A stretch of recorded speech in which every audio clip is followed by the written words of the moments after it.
Bila kita tengok peristiwa video yang seseorang itu minta elon imam tu dikurangkan, di sini saya nak bercakaplah sikit. Saya bukan nak membahaskan tentang Masjid Al-Busra ini tidak. Masjid Al-Busra ini memang hebat.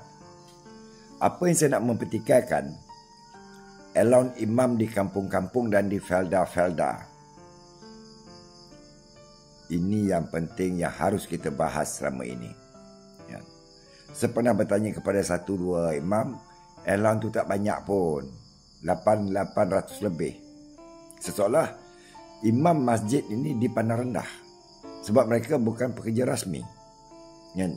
Jadi saya sarankan kepada kerajaan negeri, di bawah Jabatan Agama Islam dan Jabatan Agama dan JAKIM Malaysia, Jabatan Kemajuan Islam Malaysia, di bawah di bawah Menteri Agama Datuk Naim, supaya kaji balik elon imam ini, khususnya di kampung-kampung dan di felda-felda dan di estate-estate.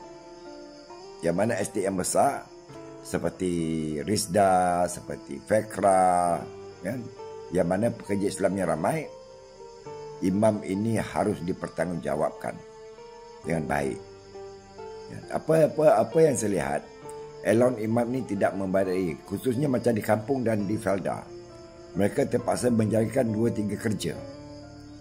Ya.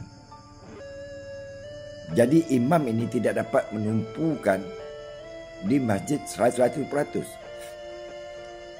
Sepatutnya imam ini menjalankan program-program yang berbentuk keagamaan di masjid. Bukan hanya sekadar imam. Ini masalah-masalah yang ada di dalam Jabatan Agama Islam, khususnya sebagai imam di felda-felda dan di kampung-kampung. Saya rasa ramai orang Islam yang di Malaysia ini bersetuju dengan pendapat saya. Jadi lantiklah imam-imam yang bertauliah, yang mempunyai ijazah, yang mempunyai kelulusan tinggi untuk menyebarkan agama Islam di masjid, untuk mengadakan program-program yang lebih bagus di masjid. Sekarang ni banyak dah golongan-golongan muda yang kelulusan tinggi di bidang agama. Lantik mereka sebagai imam. Imam tua sebagai panduan. Imam muda inilah yang harus diberi peranan lebih besar. Sebab apabila imam tua ini dalam keadaan uzur, imam muda akan menggantikan mereka. Seandainya tiada pendapatan yang khusus untuk mereka, mereka menanggung kehidupan, punya isteri, punya anak, punya keinginan.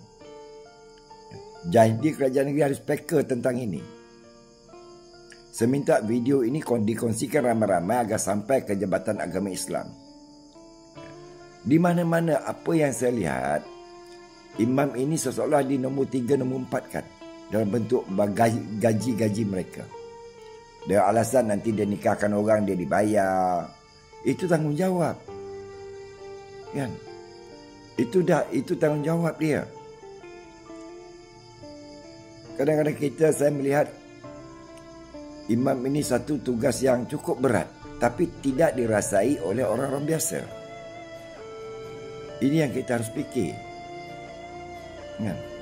Silap cakap masa khutbah, dikomplain orang.